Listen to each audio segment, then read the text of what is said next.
ದ್ರೌಪದಿಯ ವಿಚಾರವನ್ನು ತಗೊಳ್ಳೋದಾದರೆ ಧರ್ಮರಾಯ ಆಕೆಯನ್ನು ಪಣಕ್ಕೆ ಇಡ್ತಾನೆ.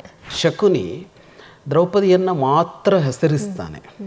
ನನ್ನನ್ನು ಪಣಕ್ಕಿಟ್ಟು ಸೋತು ಆಮೇಲೆ ತಾನು ಸೋತಿದ್ದಲ್ಲ, ತನ್ನನ್ನು ಪಣಕ್ಕಿಟ್ಟು ಅವನು ಸೋತ ಮೇಲೆ ನನ್ನನ್ನು ಇಟ್ಟಿರೋದ್ರಿಂದ ಇಡೀ ಅಂತಃಪುರವೇ ಅದನ್ನು ಆ ತರಹದಲ್ಲಿ ವಿರೋಧಿಸಿತ್ತು ಅಂತಲೇ ಅರ್ಥ.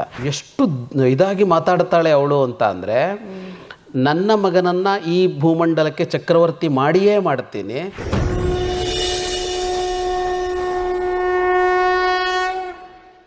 ನಮಸ್ಕಾರ ವೀಕ್ಷಕರೇ, ಸಂಯುಕ್ತ ಕರ್ನಾಟಕದ ಮಹಾಭಾರತ ಕಥನ ಕಾರ್ಯಕ್ರಮಕ್ಕೆ ಆತ್ಮೀಯವಾದ ಸ್ವಾಗತ.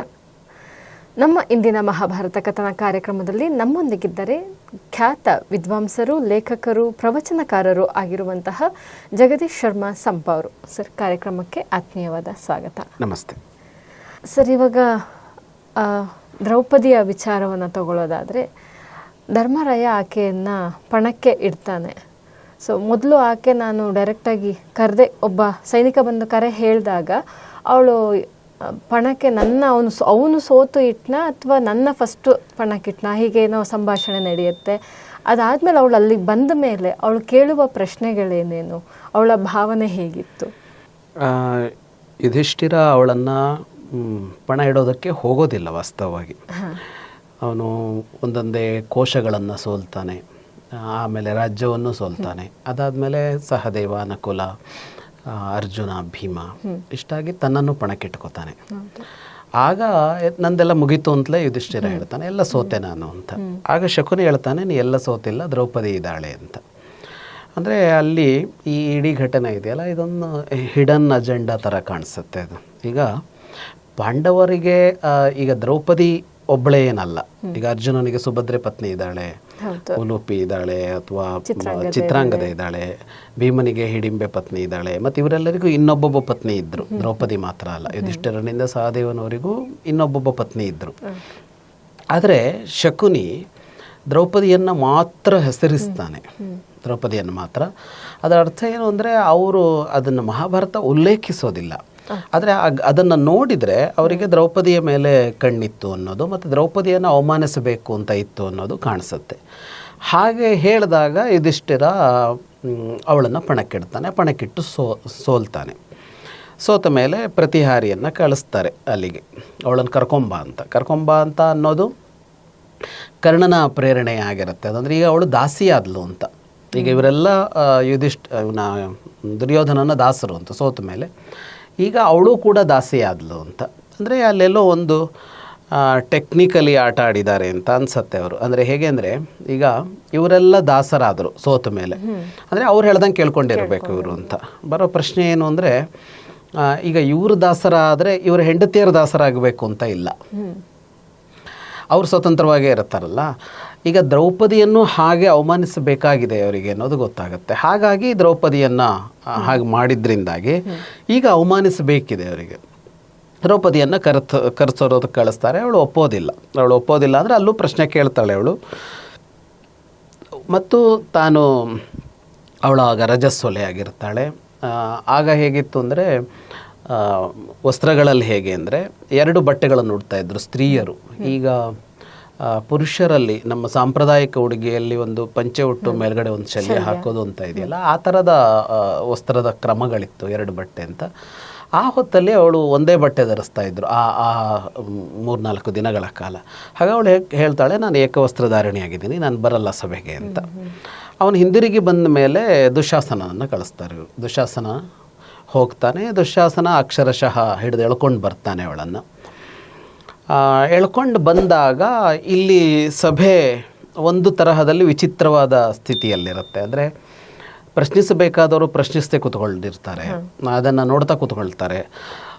ಇವರುಗಳೆಲ್ಲ ಸೋತಿದ್ದಾರೆ, ತಲೆ ತೆಗೆಸಿ ಸುಮ್ಮನೆ ಕೂತಿದ್ದಾರೆ ಗಂಡಂದಿರು. ಭೀಷ್ಮ ದ್ರೋಣಾದಿಗಳು ಮಾತಾಡ್ತಾ ಇಲ್ಲ. ಸಿಂಹಾಸನದ ಮೇಲೆ ಕುಳಿತ ರಾಜ ಇದು ತಪ್ಪು ಅಂತ ಹೇಳ್ತಾ ಇಲ್ಲ. ಇವರ ಅಟ್ಟಹಾಸ ನಡೀತಾ ಇದೆ.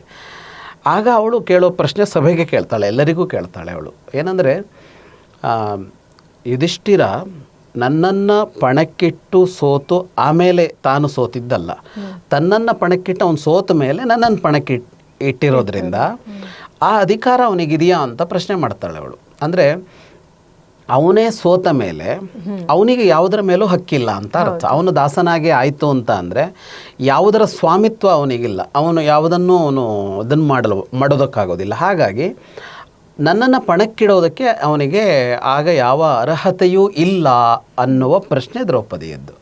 ಅದರ ಮೂಲಕ ದ್ರೌಪದಿ ಏನು ಕೇಳ್ತಾಳೆ ಅಂತಂದರೆ, ನಾನು ದಾಸಿಯಾಗಿಲ್ಲ. ಈಗ ನೀವು ದಾಸಿ ಅನ್ನೋ ಕಾರಣಕ್ಕಾಗಿ ನನ್ನನ್ನು ಹೀಗೆ ಎಳ್ಕೊಂಬರ್ತೀರಿ, ಹೀಗೆ ಮಾಡ್ತೀರಿ ಅಂತಂದರೆ ಅದು ನಾನು ದಾಸಿಯೇ ಅಲ್ಲ ನಿಮಗೆ ಅಂತ. ನಾನು ದಾಸಿಯೇ ಅಲ್ಲ, ನೀವು ನನ್ನ ಜೊತೆಗೆ ಈಗ ಒರೆಸೋದಕ್ಕಾಗೋದಿಲ್ಲ ಅಂತ. ಅಂದರೆ ಈಗ ಬಲವಂತವಾಗಿ ಎತ್ಕೊಂಬರೋದಕ್ಕೆ ಅವರಿಗೊಂದು ಲಾಜಿಕ್ ಇದೆ. ಏನಂದ್ರೆ ನೀ ನಮ್ಮ ದಾಸಿ, ನಾವು ಕರೆದ ನೀ ಬರಬೇಕು, ನಾವು ಕರೆ ಕಳಿಸಿದಾಗ ನೀನು ಬರಲಿಲ್ಲ, ಅದಕ್ಕೆ ನಾವು ಎಳ್ಕೊಂಬಂದಿದ್ದೀವಿ ಅನ್ನೋದು ಅವರ ತರ್ಕ. ಆ ತರ್ಕವನ್ನು ಅವರೇನು ಹೇಳಿಲ್ಲ, ಆದರೆ ಅದು ಇರೋದು ಅದೇನೆ. ಅದಕ್ಕೆ ಅವಳು ಇದೇನು ಕೊಡೋದೇನು ಉತ್ತರವನ್ನು ಅಂದರೆ, ನಾನು ದಾಸಿ ಆಗಿಲ್ಲ ನಿಮಗೆ ಅಂತ. ಅವರು ದಾಸರಾಗಿರ್ಬೋದು ನಿಮಗೆ ಸೋತು, ನಾನು ದಾಸಿ ಅಲ್ಲ, ನಾನು ಸ್ವತಂತ್ರಳು, ಹಾಗಾಗಿ ನನ್ನನ್ನು ಹೇಗೆ ಎಳೆತಂದ್ರಿ ಅನ್ನೋದು ಅವಳ ಮುಖ್ಯ ಪ್ರಶ್ನೆ. ಆ ಪ್ರಶ್ನೆಗೆ ಅಲ್ಲಿ ಉತ್ತರ ಇಲ್ಲ, ಅವಳ ಪ್ರಶ್ನೆಗೆ ಉತ್ತರ ಸಿಗೋದಿಲ್ಲ. ಅವಳು ಪ್ರತ್ಯೇಕವಾಗೂ ಕೇಳ್ತಾಳೆ. ಉತ್ತರ ಕೊಡಬೇಕಾದ ಭೀಷ್ಮ ಉತ್ತರ ಕೊಡದೆ ಜಾರ್ಕೊಳ್ತಾನೆ ಅಂದರೆ ಅವನು ಹೇಳ್ತಾನೆ, ನನಗೆ ಗೊತ್ತಾಗ್ತಾ ಇಲ್ಲ, ನಿನ್ನನ್ನು ಪಣಕ್ಕಿಟ್ಟಿದ್ದು ಯುಧಿಷ್ಠಿರ ಈ ನೀತಿ ನಿಯಮ ಧರ್ಮ ಇದರಗಳ ಬಗ್ಗೆ ಅವನು ತುಂಬ ತಜ್ಞತೆ ಇರುವವನು. ಅವನೇ ಇಟ್ಟಿರುವಾಗ ನಿನ್ನನ್ನು ಪಣಕ್ಕಿಟ್ಟಿದ್ದು ತಪ್ಪು ಅಂತ ಹೇಳೋದಕ್ಕೆ ನನಗೆ ಗೊತ್ತಾಗ್ತಾ ಇಲ್ಲ. ಹಾಗಾಗಿ ಈ ವಿಷಯದಲ್ಲಿ ಯುಧಿಷ್ಠಿರನದ್ದೇ ಅಂತಿಮ ತೀರ್ಮಾನ, ಅವನೇ ಹೇಳಬೇಕು ಇದು ಸರಿಯಾ ತಪ್ಪ ಅಂತ ಹೇಳಿ ಭೀಷ್ಮ ನಿಲ್ಲಿಸಿಬಿಡ್ತಾನೆ. ದ್ರೋಣಾದಿಗಳು ಮಾತಾಡೋದಿಲ್ಲ. ಹಾಗೆ ದ್ರೌಪದಿ ಆ ಹೊತ್ತಿನಲ್ಲಿ ಕೂಡ ಅವಳು ಕೇಳೋದು ಆ ಪ್ರಶ್ನೆಯನ್ನು. ಅದಾದ ಮೇಲೆ ವಸ್ತ್ರಾಪಹರಣದ ಪ್ರಯತ್ನ ಅನ್ನೋದು ಮುಂದೆ ನಡೆಯುತ್ತೆ. ಆದರೆ ಅದಕ್ಕಿಂತ ಮೊದಲು ಅವಳು ಕೇಳೋದು ಸಭೆಗೆ ಅದೇ ಪ್ರಶ್ನೆಯನ್ನು. ನೀವಾಗಲೇ ಹೇಳಿದ್ರಿ ಏಕವಸ್ತ್ರಧಾರಿಣಿಯಾಗಿದ್ದೀನಿ ಅಂತೇಳಿ.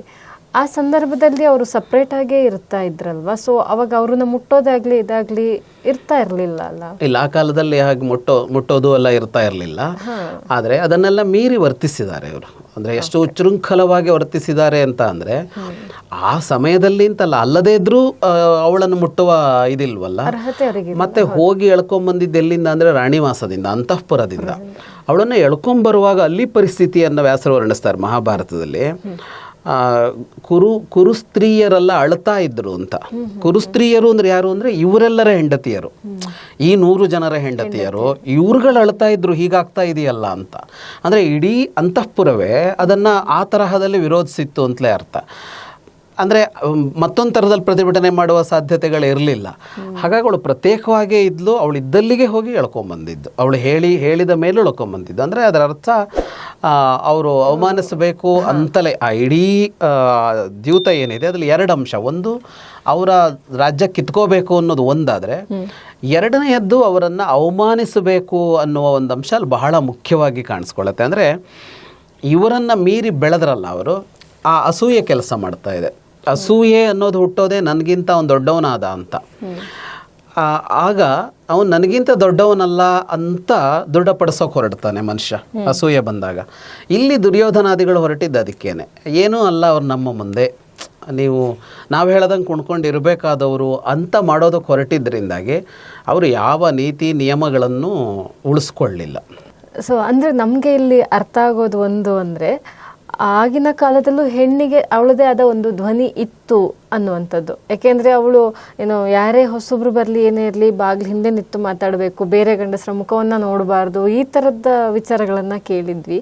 ಅಂಥ ಸಭೆಯಲ್ಲಿ ದ್ರೌಪದಿ ನಿಂತು ಎಲ್ಲರನ್ನೂ ಪ್ರಶ್ನೆ ಹಾಕಿದಾಳೆ ಅಂದರೆ, ಮಾತನಾಡುವ ಸ್ವಾತಂತ್ರ್ಯ ಇರುವುದು, ಪ್ರಶ್ನಿಸುವ ಸ್ವಾತಂತ್ರ್ಯ ಆಗಿನ ಕಾಲದ ಹೆಣ್ಣು ಮಕ್ಕಳಿಗೂ ಇತ್ತು ಅನ್ನುವಂಥದ್ದನ್ನು ನಾವಿಲ್ಲಿ ಅರ್ಥ ಖಂಡಿತವಾಗಿ. ಅದು ಅದಕ್ಕಿಂತ ಹಿಂದೂ ಇತ್ತು ಅನ್ನೋದು ಗೊತ್ತಾಗತ್ತೆ ನಮಗೆ.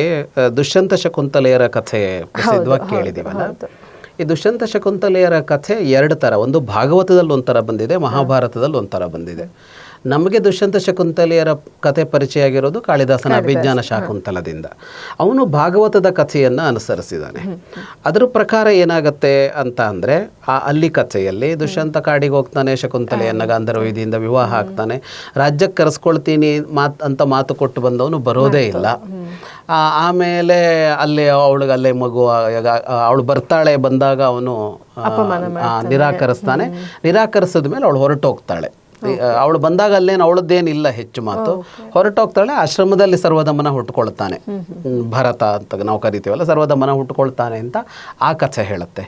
ಆದರೆ ಮಹಾಭಾರತದಲ್ಲಿ ಶಕುಂತಲೆಯ ಕಥೆ, ದುಷ್ಯಂತ ಶಕುಂತಲೆಯ ಕಥೆ ಇನ್ನು ಸ್ವಲ್ಪ ಭಿನ್ನವಾಗಿದೆ. ಈಗ ಇದಿಷ್ಟು ಹಾಗೇನೆ ಗಾಂಧರ್ವ ವಿಧಿಯಿಂದ ವಿವಾಹವಾಗಿ ಕರೆಸ್ಕೊಳ್ತೀನಿ ಅಂತ ಹೇಳೋದನ್ನು ಬರಲೇ ಇಲ್ಲ. ಆಗ ಅಲ್ಲಿಂದ ಹೊರಟು ಬಂದರು ಇವರೆಲ್ಲ.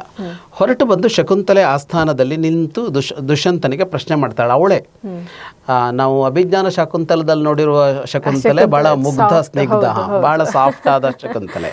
ಇಲ್ಲ ಹಾಗಲ್ಲ, ಧೀರೋದಾತ್ತ ಮಹಿಳೆಯಾಗಿ ಕಾಣಿಸ್ಕೊಳ್ತಾಳೆ. ಒಬ್ಬಳೇ ನಿಂತು ಪ್ರಶ್ನಿಸ್ತಾಳೆ. ಅವ್ರ ಕಡೆಯವರು ಯಾರೂ ಇಲ್ಲ, ಅವಳೊಬ್ಬಳೇ ನಿಂತು ಪ್ರಶ್ನಿಸ್ತಾಳೆ.